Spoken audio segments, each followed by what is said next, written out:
Bung Sam, kira-kira udah dapat nggak gambarannya tentang gangguan jiwa? Luar biasa. Ternyata kita hidup di dalam kondisi masyarakat yang kita harus berhati-hati juga. Sebagai perawat justru memperhatikan, karena ratusan, baik itu di dalam keluarga maupun yang mungkin berkeliaran Iya. di dalam masyarakat ya. Dan mungkin kita nggak sadar bahwa kita pun mungkin termasuk orang gangguan mental emosional. Itu namanya gokil. Baik Kang Denny, boleh nggak kita diberikan pemaparan tentang sejarah keperawatan jiwa? Oke. Jadi sebenarnya merawat pasien gangguan jiwa atau orang gangguan jiwa itu sebenarnya bukan saat lagi zaman modern seperti ini. Ya banyak baru populer orang dengan gangguan jiwa. Enggak, ya. Sejak zaman primitif pun itu sudah ada pasien gangguan jiwa atau orang dengan gangguan jiwa. Ya. Zaman primitif orang yang gangguan jiwa itu dikatakan jiwanya terpisah dari raganya, ya, atau roh jahat masuk ke dalam tubuhnya sehingga dia perilakunya seperti itu, sehingga untuk menyembuhkannya ya dibuat ritual-ritual, ya. Kalau misalnya kita pernah sering nonton film, ya, orang memfilmkan bagaimana orang gangguan jiwa itu ada roh jahat yang masuk sehingga menyembuhkannya dengan mengeluarkan roh jahat tadi. Kemudian zaman Hippocrates itu dia zaman Hippocrates orang gangguan jiwa itu dikatakan ada ketidakseimbangan cairan dalam tubuh berlebih sehingga harus dikasih obat supaya dia muntah dan diare. Bung Sam bisa bayangkan nggak, saya yang begini disuruh diare lagi, saya mau jadi apa?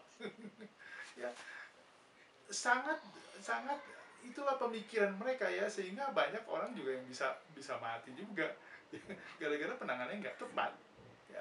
Berikutnya masuk ke zaman pertengahan, ya, abad pertengahan, ya. Balik lagi, abad pertengahan itu meyakini bahwa orang gangguan jiwa itu karena diguna-guna, mungkin ya di Indonesia sendiri secara kultur, ya.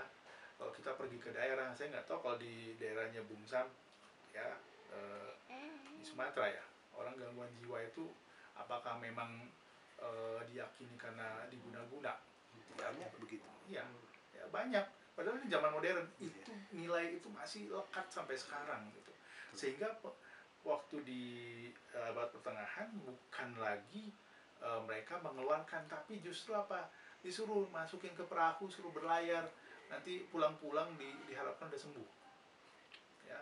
Kebayang kan, nggak pulang-pulang berarti kemana? Ya, karena hilang katanya jiwanya, jadi cari di sana gitu. Ya, kemudian di Timur Tengah, ya, Timur Tengah ini ibaratnya daerah Arab, ya, Palestina, ya, gangguan jiwa itu katanya memang sakit dan perlu perawatan yang khusus di rumah sakit, ya. Kalau Bung Sam pernah baca di Alkitab kan, bangsa Israel pada waktu mereka pergi keluar dari Mesir, atau mereka punya adat istiadatnya, orang yang mana yang ada di perkemahan, orang yang sehat, yang sakit itu diapain? Diasingkan, dan mereka memang menerapkan itu, ya. Jadi memang harus dirawat, ya. Dan pada abad ke-16 dengan abad ke-17, ya, perawatan pasien gangguan jiwa itu sudah menjadi tanggung jawab dari keluarga. Bukan lagi kayak kemarin waktu di abad pertengahan atau di Timur Tengah itu diasingkan, tapi sekarang sudah mulai harus keluarga, ya, karena memang dari keluarga, bukan dari mana-mana kan pasiennya, ya.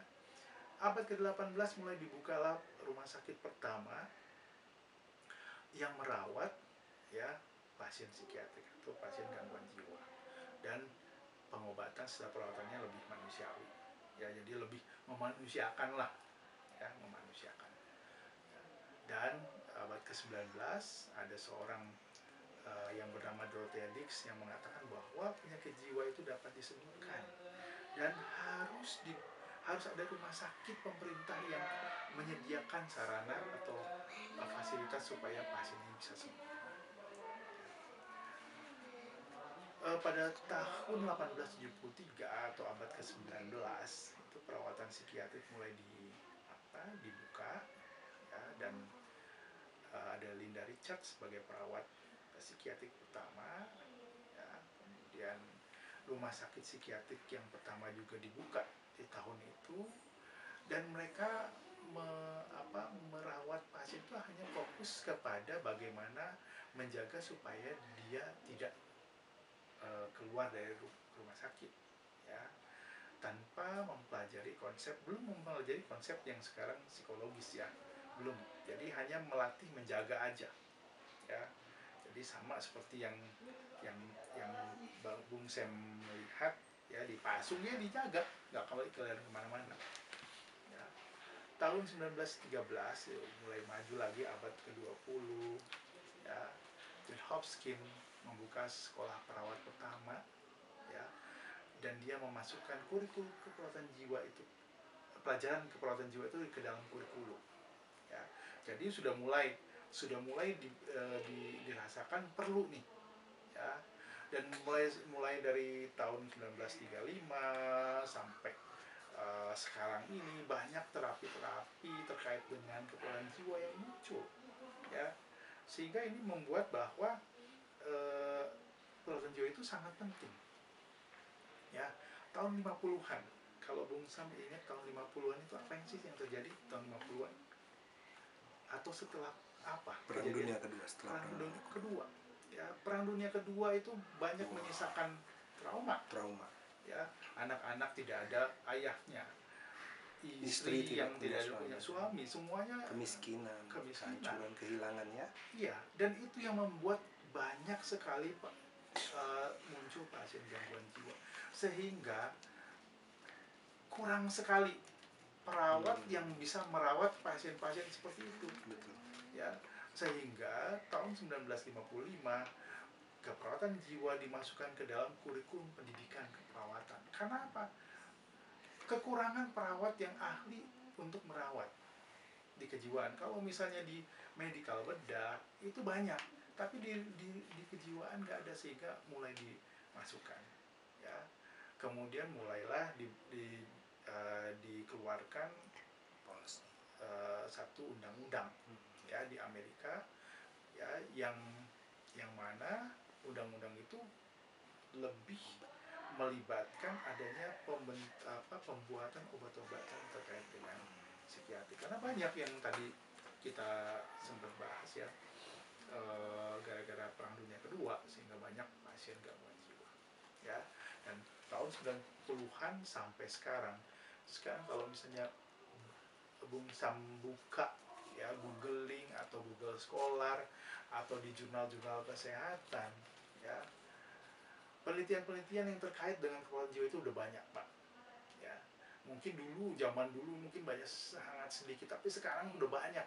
Karena apa? Karena dirasakan sangat perlu, ya, sehingga banyak sekarang penemuan-penemuan yang lebih mutakhir, ya, terkait dengan keperawatan jiwa.